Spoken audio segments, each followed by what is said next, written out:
नमस्कार, आप देख रहे हैं न्यूज 18 राजस्थान। मैं हूं श्रुति श्रीवास्तव। नवरात्रि की आप सभी को न्यूज 18 राजस्थान की तरफ से बहुत बहुत शुभकामनाएं। शारदीय नवरात्र का आज पहला दिन मां दुर्गा के पहले स्वरूप की पूजा अर्चना मां शैलपुत्री की विधि विधान से हर जगह पर आराधना हो रही है, क्योंकि आज से ही 9 दिन माता के दरबार भी सजेंगे और साथ ही भक्तों का तांता भी देखते हुए दिखाई पड़ रहा है। सुबह से ही माता के दरबार में श्रद्धालु पहुंच रहे हैं। माता के मंदिरों में विशेष तैयारी की गई है। माता के जयकारों से पूरा मंदिर गुंजयमान है।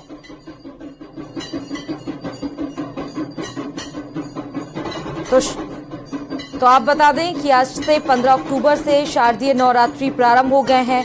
अगर हम हिंदू पंचांग के अनुसार देखें तो हर वर्ष आश्विन माह के शुक्ल पक्ष की प्रतिपदा तिथि पर देवी आराधना का महापर्व यानी कि शारदीय नवरात्र आरंभ हो जाती है। नवरात्रि के पहले दिन कलश स्थापना की जाती है। मां दुर्गा के पहले स्वरूप जिनको हम शैलपुत्री कहते हैं उनकी पूजा की जाती है। और पितृपक्ष की समाप्ति के बाद, क्योंकि कल पितृपक्ष की समाप्ति हुई थी और उसके बाद शारदीय नवरात्रि का पर्व बड़े ही धूमधाम से मनाया जाता है। नवरात्रि के पहले दिन आश्विन माह के शुक्ल पक्ष की प्रतिपदा तिथि पर कलश स्थापना के साथ देवी दुर्गा की मूर्ति की भी स्थापना करते हैं और फिर अगले 9 दिनों तक देवी दुर्गा के 9 अलग अलग स्वरूपों की पूजा करते हैं। 9 दिनों तक अखंड ज्योति जलाई जाती है और हर दिन सुबह शाम मां दुर्गा की पूजा, आरती और दुर्गा सप्तशती का पाठ किया जाता है। 9 दिनों तक व्रत रखते हुए विधि विधान के साथ मां दुर्गा की पूजा की जाती है। नवरात्रि पर मां दुर्गा के 9 अलग अलग स्वरूपों की पूजा 9 दिनों तक लगातार करते हैं। देवी को प्रसन्न करने के लिए मंत्रोच्चार और विधि विधान के साथ पूजा आराधना की जाती है। देवी दुर्गा को प्रसन्न करने के लिए और अपनी हर एक मनोकामनाओं को पूरा करने के लिए देवी दुर्गा की पूजा करते हैं, दुर्गा सप्तशती की पाठ करते हैं।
तो आपको बता दें, ये मुंबई की हम आपको तस्वीरें दिखा रहे हैं। छतरपुर मंदिर की ये तस्वीरें हैं और माता के मंदिरों में विशेष तैयारी की गई है। भक्तों का तांता देखिए वहां पर लगा हुआ है।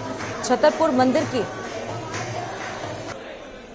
सिर्फ ये मुंबई की हम आपको तस्वीरें दिखा रहे हैं, जहां पर माता का भव्य रूप सजकर तैयार है और भक्तों का तांता लगा हुआ है। हर एक भक्त इस मंदिर में मौजूद होता है श्रद्धा भाव के लिए। श्रद्धा भाव से वो हर एक अपनी जो मनोकामना है, जो अपनी इच्छा है, वो मंत्रों के जरिए, अपने भावनाओं के जरिए, अपने शब्दों के जरिए माता के सामने सर झुकाकर बताने की, बयां करने की कोशिश करता है। यूं तो भगवान अपने भक्तों के ऊपर मेहरबान रहते हैं, भगवान का हाथ अपने भक्तों के ऊपर रहता है, लेकिन ये नवरात्रि अगर आप संस्कृत शब्दों में जाएं तो नवरात्रि का मतलब होता है 9 रातें। और हम आपको ये दिल्ली के छतरपुर मंदिर की ये तस्वीरें दिखा रहे हैं, जहां पर लंबी लंबी कतारें हैं।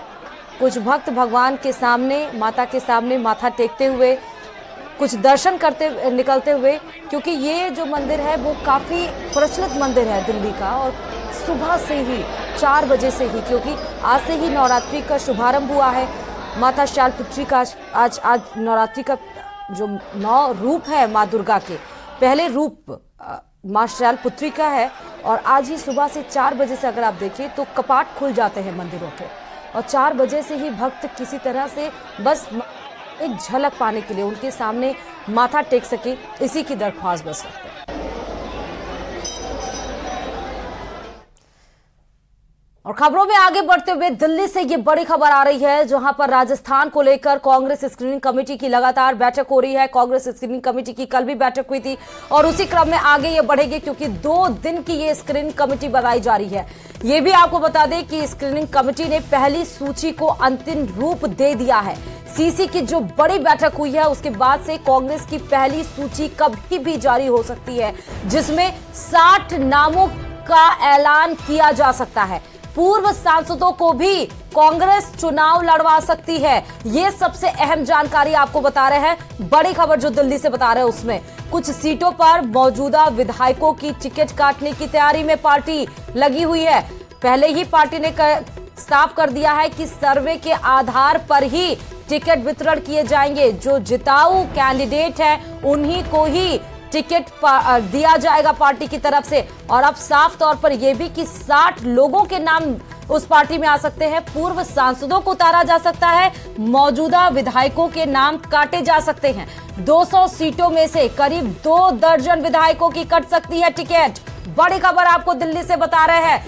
एक तरह से देखा जाए तो सांसदों को, पुराने सांसदों को लड़ाने की तैयारी और कुछ मौजूदा विधायकों के टिकट को काटने की तैयारी, क्योंकि इस बार जीत दर्ज करनी है। और उसी के साथ पीसीसी चीफ गोविंद सिंह डोटासरा का यह बड़ा बयान आपको बता दें, सभी सीटों को लेकर व्यापक चर्चा हुई है। सीसी की बैठक में ही नामों पर अंतिम मुहर लग जाएगी और सभी नेताओं ने बैठक में अपनी राय रख दी है, क्योंकि इसके पहले कोर कमेटी की बैठक हुई थी जयपुर में, उसके बाद स्क्रीनिंग कमेटी की 2 दिन की बैठक हो रही है, फिर चुनाव प्रबंधन की बैठक होगी। चुनाव प्रबंधन की बैठक के बाद ही फाइनल लिस्ट जो बनकर तैयार हुई है वो सामने आ जाएगी। किसी भी सीट पर कोई भी विरोध नहीं है, ये कहा जा रहा है। साथ ही सभी नेताओं की सहमति से ही नामों का चयन होगा। राजस्थान में कांग्रेस सरकार रिपीट होने जा रही है। बड़ी बयान आपको बता रहे, नेताओं की कमी के चलते बीजेपी ने सांसदों को मैदान में उतारा है। सब पे विनेबिलिटी भी देखते हैं, सहमति भी देखते हैं, सारी चीजें देखी जाती हैं। हर चीज के ऊपर एंगल पे चर्चा करके फिर सीजी को हम लोग स्क्रीनिंग कमेटी को सुझाव देते हैं। फिर स्क्रीनिंग कमेटी का काम है कि वो किस तरीके से आगे सीसी में लेकर के जाए। हम मेंबर हैं इसलिए हम हमारी राय देते हैं। काम गोगई साहब का और उनके दोनों जो साथी हैं उनका काम है कि वो क्या पैनल लेके जाते हैं सीईसी में। कुछ सीटों पर कोई विरोध भी आपस में नहीं, विरोध का काम ही नहीं है। सब एकदम आनंद में सहमति से सबने अपने अपने सुझाव दिए और उसके बाद में सबने साथ नाश्ता किया और सब एकदम एंजॉय करें, क्योंकि हम जीत रहे भाई। हमारी सरकार आ रही है, हमने अच्छा काम किया। और भारतीय जनता पार्टी में जो विरोध का आलम है, हमने तो 70 साल में लोग कहते हैं नहीं देखा ऐसा विरोध आपस का। सांसदों को भारतीय जनता पार्टी ने टिकट दिया, उस पर सर एमएलए की वो उनके पास उम्मीदवार नहीं है, इसलिए अपने जो सांसद रहते हुए जो फेल हो गए उनकी टिकट काटने का एक आधार बना लिया कि इनको पहले एमएलए में टिकट दो या हार जाएंगे। तो ये बड़ी खबर, पीसीसी चीफ गोविंद सिंह डोटासरा का बयान आपको सुना रहे थे। इस खबर पर हमारे संवाददाता लखबीर जुड़े हुए हैं। लखबीर, बहुत अहम जानकारी हम अपने दर्शकों को बता रहे हैं कि सूची बनकर तैयार हो चुकी है, नामों पर मुहर लग चुका है, लेकिन 2 अहम पॉइंट कि पूर्व सांसदों को लड़ाया जा सकता है और मौजूदा विधायकों के टिकट काटे जा सकते हैं। लखबीर जी बिल्कुल, देखिए राजस्थान कांग्रेस में टिकट वितरण को लेकर कवायद तेज हो गई है। कल स्क्रीनिंग कमेटी की पहली चरण की बैठक कल हुई है। इस बैठक में जो सिंगल पैनल नाम थे उनको अंतिम रूप दिया गया है और जो पहली सीईसी की बैठक होगी उसके बाद पहली आधिकारिक सूची कांग्रेस पार्टी जारी कर देगी और पहली सूची में करीब 60 नामों पर मुहर लगेगी। इसमें कई बड़े दिग्गजों के नाम भी शामिल हैं और दिग्गजों के नामों के ऐलान पहली सूची में ही संभव है। हालांकि सबसे बड़ी बात है कि कई विधायकों के, मौजूदा विधायकों के टिकट काटे जा सकते हैं, क्योंकि जो सर्वे और फीडबैक पार्टी को हासिल हुआ है उनमें उनके हालात अभी वर्तमान स्तर पर ठीक नहीं है। ऐसे में उन पर गाज गिर सकती है और पार्टी नए लोगों को मौका दे सकती है। और जो फॉर्मूला भारतीय जनता पार्टी ने चुना कि सांसदों को टिकट लड़ाया गया, ऐसे में कांग्रेस पार्टी ने भी स्ट्रेटेजी में बदलाव किया है और पूर्व सांसदों को चुनाव लड़वाए जाने की खबर सामने आ रही है। लेकिन मुख्य बात यह कि स्क्रीनिंग कमेटी की जो बैठक हुई उसमें कल जो निर्विवाद नाम थे और जो सिंगल पिलर नाम आए हैं उन पर फोकस किया गया। जो सेक्रेटरीज जो सह प्रभारी लगाए गए थे राजस्थान में तीनों, उनके जो फीडबैक था उनका फीडबैक को मिलान किया गया तमाम सर्विस से, और जो सिंगल पिलर नाम थे उन पर डिस्कशन हुआ और पहले लिस्ट को लेकर कवायद पूरी कर ली गई है। और अब सीईसी को नाम सौंपे जाएंगे। जो पहली सीईसी की बैठक होगी उसके बाद ये तय है कि करीब 60 नामों की पहली सूची का ऐलान होगा, जिसमें बड़े चेहरों भी शामिल हैं। अब 17 तारीख को वापस से एक बार स्क्रीनिंग कमेटी की बैठक होगी और 18 को सीईसी के बाद पहली आधिकारिक सूची का ऐलान जल्द संभव है। बहुत बहुत शुक्रिया रघुवीर तमाम जानकारी देने के लिए। तो 2 दिन तक अगर आप बता दें कि स्क्रीनिंग कमेटी की बैठक होनी है और इस पर नामों पर मुहर लग जा रही है। बीजेपी के तर्ज पर ही सांसदों को लड़ाने की तैयारी कर रही है, लेकिन सबसे बड़ी बात कि बगावती सुर ना देखिए, क्योंकि कल हमने देखा कि पीसीसी वॉर रूम के सामने मंत्री जाहिदा खान के समर्थक भी डटे हुए थे और उनके विरोध के लोग भी डटे हुए थे। तो ये कोशिश भरसक करेगी कांग्रेस की विरोधी सुर ना उत्पन्न हो और जो टिकट जिसको दिया जाए वो आराम से लड़े और जीत दर्ज करे। खबरों में आगे बढ़ते हुए बता दें कि वहीं कल दिल्ली में कांग्रेस वॉर रूम मंथन के दौरान बाहर कांग्रेस कार्यकर्ताओं का हंगामा देखने को मिला। इस दौरान मंत्री जाहिदा खान के समर्थक और विरोधी आमने सामने हो गए। उनके विरोधी जाहिदा का टिकट काटने पर अड़क गए और इस हंगामे को काबू में करने के लिए मौके पर पुलिस को भी बुलाना पड़ा।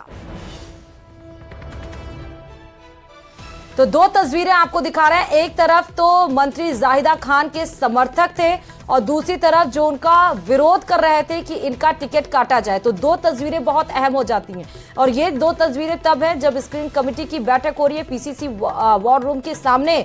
ये दिल्ली में हंगामा हो रहा था और इतना ज्यादा हंगामा बढ़ गया कि दिल्ली पुलिस को वहां पर सिचुएशन को संभालने के लिए आना पड़ा। तो ये बहुत अहम होता है क्योंकि विरोधी सुर ना उत्पन्न हो, इसको भी कैसे कंट्रोल किया जाए, ये इसके भरसक स्क्रीनिंग कमेटी में इस पर भी विचार विमर्श जरूर किया जा रहा होगा। और अब बात वहीं जयपुर में बीजेपी में टिकट को लेकर बता दें, जहां पर संग्राम लगातार देखने को मिल रहा है। यहां मौसूदा से जसवीर सिंह के समर्थक पहुंचे और ये समर्थक सेवा सदन के बाहर जुटे। इन सभी ने जसवीर सिंह को टिकट देने की मांग की और इसको लेकर बीजेपी प्रदेश अध्यक्ष सीपी जोशी से मुलाकात भी की गई। तो जसवीर सिंह को टिकट देने की मांग की गई है। एक तरफ सीपी जोशी से मुलाकात करने की हर कोई कोशिश कर रहा है, जहां जहां उनकी बातों को तवज्जो दी जाए और उनकी बातें फिट बैठ जाए और उनको टिकट मिल जाए, इस पर ही हर कोई जुटा हुआ है। कवायदें इसी पर ज्यादा की जा रही हैं और इसीलिए सीपी जोशी से मुलाकात कर मौसूदा से आए लोग जो सेवा सदन के बाहर जुटे रहे, वो तस्वीरें भी अपने आप में अहम हो जाती हैं जब आपको दिखाते हैं। और खबरों में आगे बढ़ते हुए बताएं कि बीजेपी की पहली लिस्ट के बाद से विरोध प्रदर्शन का दौर थमने का नाम नहीं ले रहा है। आज भी कोटपुतली से आए लोगों ने पार्टी प्रत्याशी का विरोध जताते हुए इस्तीफा देने की चेतावनी तक दे दी। एक और जहां लिस्ट आने के 6ठे दिन भी पार्टी की डैमेज कंट्रोल की कवायद सिरे नहीं चढ़ पाई है, तो सांसदों को दी गई सीटों पर विरोध ज्यादा नजर आ रहे हैं। रिपोर्ट देखिए। कोई विरोध नहीं। भारतीय जनता पार्टी का कार्यकर्ता कैडर बेस कार्यकर्ता है। जब श्रेष्ठ से श्रेष्ठतम का चुनाव होता है तो छोटी मोटी बात होती है, परिवार की बातें हैं। आपने देखा होगा 3 दिन पहले जो टेम्परेचर था वो आज नहीं है और आज जो है वो कल नहीं होगा। राजेंद्र राठौड़ के इस बयान का असर होता नजर नहीं आ रहा है। सब कुछ ठीक होने का दावा करने वाली बीजेपी में विरोध का तूफान थम ही नहीं रहा। कोटपुतली से आए लोगों ने जमकर हंगामा किया। कोटपुतली से बीजेपी ने हंसराज गुर्जर को प्रत्याशी बनाया है, जिसके खिलाफ मुकेश गोयल के समर्थक बीजेपी मुख्यालय पहुंच गए और नारेबाजी करने लगे। नाराज कार्यकर्ताओं ने प्रत्याशी नहीं बदलने पर पार्टी से इस्तीफा देने की चेतावनी भी दी। कोटपुतली से आया है और कोटपुतली का टिकट आपकी उस कैंडिडेट को दे दिया जिसने पिछली बार पार्टी के झंडे और शीर्ष नेतृत्व को गालियां दी गई थी। और इसी स्तर पर हमारे सभी कार्यकर्ताओं ने और हमारे सभी पदाधिकारियों ने अपने इस्तीफे पार्टी पदों से इस्तीफे देने के लिए पार्टी के पास आए हैं। हम सब लगभग 450 लोग जो दायित्ववान पदाधिकारी और जनप्रतिनिधि हैं, एक साथ सामूहिक रूप से आज इस्तीफा देते हैं। अगर कोटपुतली जिस प्रत्याशी को टिकट दिया उसको अगर टिकट चेंज नहीं किया जाता है, हम सब लोग हमारे दायित्व से इस्तीफा देने जा रहे हैं। 41 सीटों में से ज्यादातर उन सीटों पर विरोध हो रहा है जहां बीजेपी ने सांसदों को मैदान में उतारा है। किशनगढ़, सांचौर, झोटवाड़ा, विद्याधर नगर समेत कई इलाकों में विरोध की खबरें सामने आ रही हैं। अब तो आलम यह है कि बगावत करने वाले निर्दलीय चुनाव लड़ने की भी तैयारी कर रहे हैं। पार्टी के कार्यक्रमों में बड़ी सक्रियता से मैंने भूमिका निभाई। जहां भी मुझे याद किया, जहां भी मुझे कार्य दिया गया, संगठन का जो भी कार्य दिया गया, मैंने पूरी निष्ठा के साथ किया। लेकिन जिस प्रकार से षड्यंत्र पूर्वक मेरी राजनीतिक हत्या की जो साजिश की गई है, पूरे किशनगढ़ की जनता में रोष व्याप्त है और मैंने मेरे चुनाव लड़ने का फैसला मेरी जनता पे छोड़ा है। वो कहेगी वो कार्य मैं करूंगा। लगातार हो रहे विरोध प्रदर्शनों को देखते हुए बीजेपी ने डैमेज कंट्रोल की कवायद शुरू की थी, लेकिन अब तक ये कवायद सिरे नहीं चढ़ पाई है। हालांकि पार्टी को अभी उम्मीद है कि समय रहते नाराज कार्यकर्ता मान ही जाएंगे। ये नहीं लगता बहुत ज्यादा है, लेकिन एक दो जगह जो चुटपुट हम मानव स्वभाव में तात्कालिक प्रतिक्रिया कई बार होती है, लेकिन मौलिक रूप से सब भारतीय जनता पार्टी के कार्यकर्ता हैं और आप देखेंगे समय के साथ साथ सभी जने भारतीय जनता पार्टी के जो अधिकृत प्रत्याशी हैं उन प्रत्याशियों के लिए काम करेंगे। बीजेपी में विरोध के स्वर थमने का नाम नहीं ले रहे हैं। इसी के बीच पार्टी को दूसरी लिस्ट की भी कवायद शुरू करनी है। ऐसे में अगर ये विरोध थमता नहीं है तो पार्टी को आने वाले समय में नुकसान हो सकता है। सौरभ गृहस्थी, न्यूज़ 18, राजस्थान।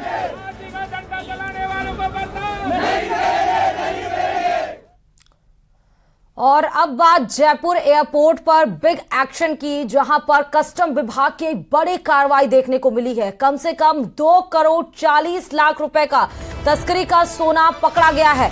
बड़ी खबर आपको बता रहे, कस्टम विभाग की एक बड़ी कार्रवाई जयपुर से। ये बड़ी खबर, दुबई से जयपुर आई फ्लाइट से ये पकड़ा गया है सोना।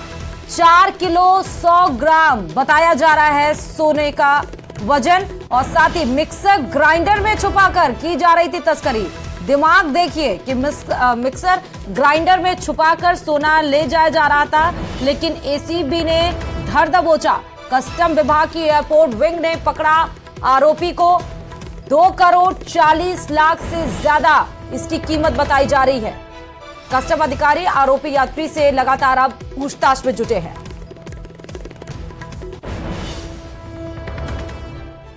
कोटा से बड़ी खबर आ रही है, जहां पर कोचिंग नगरी में जानलेवा साबित होने वाला डेंगू अब खतरनाक होता जा रहा है। डेंगू पीड़ित 33 साल के युवक की अस्पताल में मौत हो गई है। अब तक आधा दर्जन मरीजों की जान जा चुकी है। डेंगू को संभालने की कोशिशें लगातार की जा रही हैं, लेकिन डेंगू संभलने का नाम नहीं ले रहा है कोटा में। खासकर इसमें कोचिंग नगरी में भी लगातार इससे लोगों की जान जा रही है। विभाग इलाज कंफर्म टेस्ट को ही मानता है, लेकिन डेंगू पीड़ित कोटा में 1450 मरीजों की अब तक जांच में रिपोर्ट पॉजिटिव आ चुकी है। इस खबर पर हमारे सहयोगी ओम प्रकाश जुड़े हुए। ओम प्रकाश, डेंगू को संभालने की कोशिशें लगातार की जा रही हैं। फिलहाल जो आंकड़े दिख रहे हैं वो डरावने साबित हो रहे हैं। देखिए, कोचिंग नगरी में डेंगू पीड़ित मरीजों का आंकड़ा तो डरावना होता ही जा रहा है, लेकिन अब जानलेवा साबित होने लगा है। आधा दर्जन मरीजों की अब तक मौत इस सीजन में हो चुकी है। एक मौत देर रात को भी बताई जा रही है, जो स्टेशन निवासी 33 वर्षीय युवक को जो है डेंगू था, और उसके बाद में ऑर्गन फेलियर की स्थिति में होने के बाद उसको अस्पताल में ले जाया गया, लेकिन बचाया नहीं जा सका। हालांकि गंभीर हालत में उनको अस्पताल पहुंचाया गया। लेकिन बड़ी बात इसमें यह है कि चिकित्सा विभाग सिर्फ एलाइजा कंफर्म टेस्ट को ही डेंगू मानता है, जबकि ज्यादातर मरीजों का ये टेस्ट होता नहीं है। प्राइवेट सेंटरों और अस्पतालों में मरीज कार्ड टेस्ट के जरिए ही इसका इलाज करते हैं। इसी आधार पर फिलहाल चिकित्सा विभाग ने इस मरीज के मौत की पुष्टि नहीं की है, और अब तक 6 मरीजों के मौत के मामले में सिर्फ 1 मरीज की मौत की पुष्टि की है। चिकित्सा विभाग द्वारा हालांकि डेंगू की रोकथाम के लिए तमाम प्रयास किए जा रहे हैं, लेकिन तमाम प्रयास नाकाम साबित हो रहे हैं और डेंगू का डरावना आंकड़ा बढ़ता जा रहा है। डेंगू से मरीजों की लगातार मौतें भी हो रही हैं। ये एक चिंता का बड़ा विषय है। पिछले दिनों एक कोचिंग छात्रा की डेंगू और स्क्रब टाइफस के चलते मौत हो चुकी थी। 400 से अधिक कोचिंग छात्राएं जो देश के अलग अलग कोनों से डॉक्टर और इंजीनियर बनने का सपना लेकर कोटा में रहते हैं, वो पीड़ित हो चुके हैं। कई कोचिंग छात्र छात्राओं की स्थिति जो है खराब है, कई अस्पताल में भर्ती है, कई हॉस्टल सहित अन्य अपने कमरों में अपना इलाज ले रहे हैं। तो चिंताजनक स्थिति कहा जा रहा है। चिकित्सा विभाग का कहना था कि जैसे जैसे मौसम में बदलाव होगा डेंगू के आंकड़ों में गिरावट आएगी, लेकिन ऐसा नहीं हुआ। डेंगू के आंकड़े फिर से लगातार बढ़ते जा रहे हैं। 1 से 2 दर्जन डेली डेंगू के। जी बहुत बहुत शुक्रिया ओम प्रकाश तमाम जानकारी देने के लिए। लार्वा एक्टिविटीज पर लगातार काम किया जा रहा है। कूलर में अगर कहीं पानी जमा है तो उसको भी साफ सफाई की जा रही है, लेकिन फिलहाल जो आंकड़े बढ़ रहे हैं वो चिंताजनक है। खबरों में आगे बढ़ते हुए अलवर के जेल के हेड कांस्टेबल को रिश्वत लेने के आरोप में गिरफ्तार किया गया है। हेड कांस्टेबल ने कैदी को परेशान नहीं करने के एवज में उसके परिवार से 70,000 रुपए की मांग की थी, जिसकी शिकायत पर एसीबी ने बड़ी कार्रवाई करते हुए हेड कांस्टेबल को गिरफ्तार कर लिया।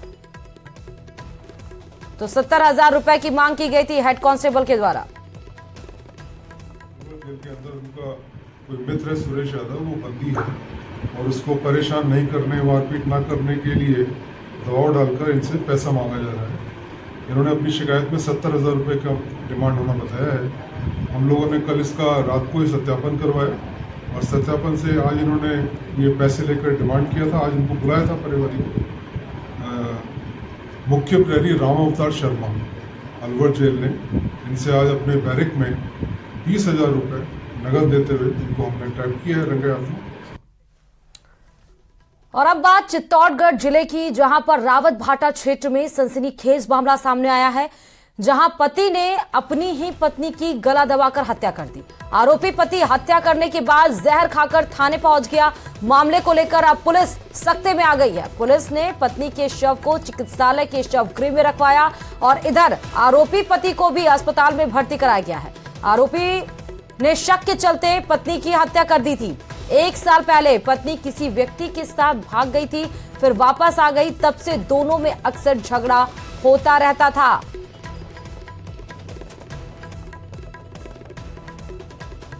तो शक के चलते पति ने अपनी ही पत्नी की हत्या कर दी।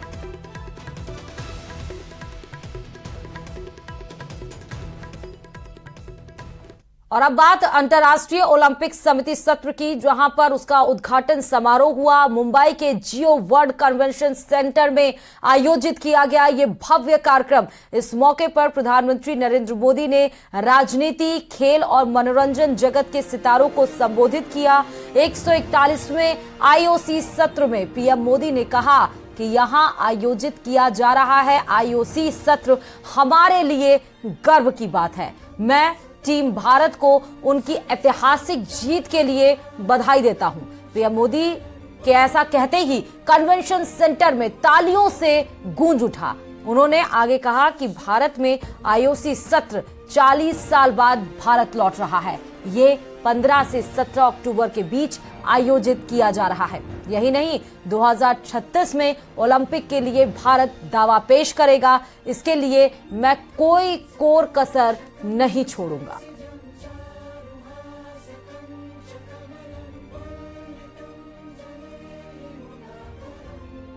ये 140 करोड़ भारतीयों का बरसों पुराना सपना है, उनकी आकांक्षा है।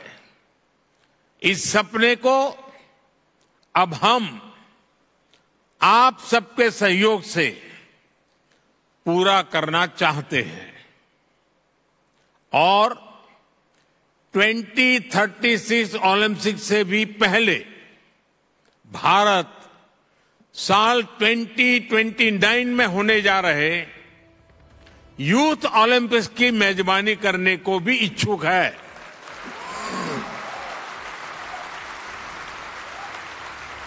मुझे विश्वास है भारत को आईओसी का निरंतर सहयोग मिलता रहेगा। फ्रेंड, स्पोर्ट सिर्फ मेडल जीतने का नहीं, बल्कि दिलों को जीतने का माध्यम है। और इस मौके पर अंतर्राष्ट्रीय ओलंपिक समिति की सदस्य नीता अंबानी ने कहा कि 40 सालों के बाद भारत में और पहली बार मुंबई में इस ऐतिहासिक आईओसी सत्र की मेजबानी करना हमारे लिए अत्यंत सम्मान की बात है। उन्होंने ये भी कहा कि प्रधानमंत्री, हम बेहद खुशी से भरे हुए हैं कि आप हमारे साथ शामिल हैं और आप दुनिया के सबसे बड़े लोकतंत्र के नेता हैं, नए भारत के वास्तुकार हैं। खेलों के लिए आपके समर्थन ने भारत में इस सत्र को वास्तविकता बना दिया है। और अब बात and gratitude that you have joined us today. You are the leader of the world's largest democracy, architect of New India. Your support to sport has made this session in India a reality.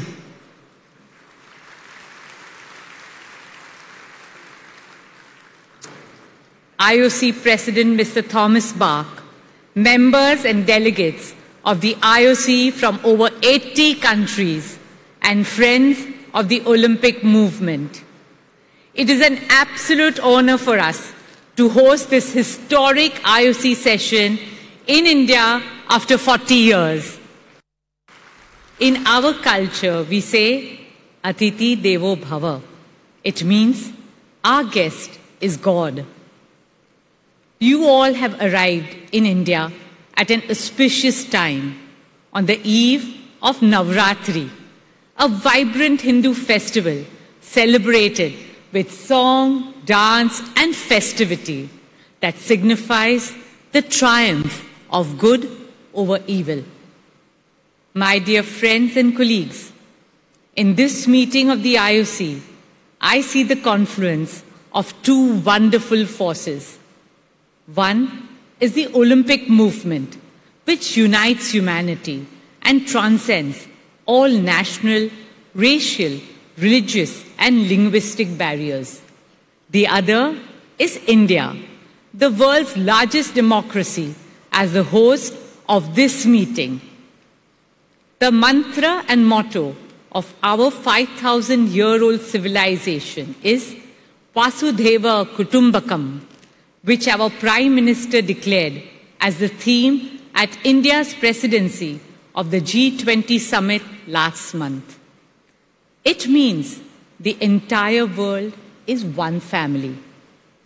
Today, more than ever, our world needs to reunite in fraternity and solidarity. This cannot happen on battlefields. It can only happen on sports fields.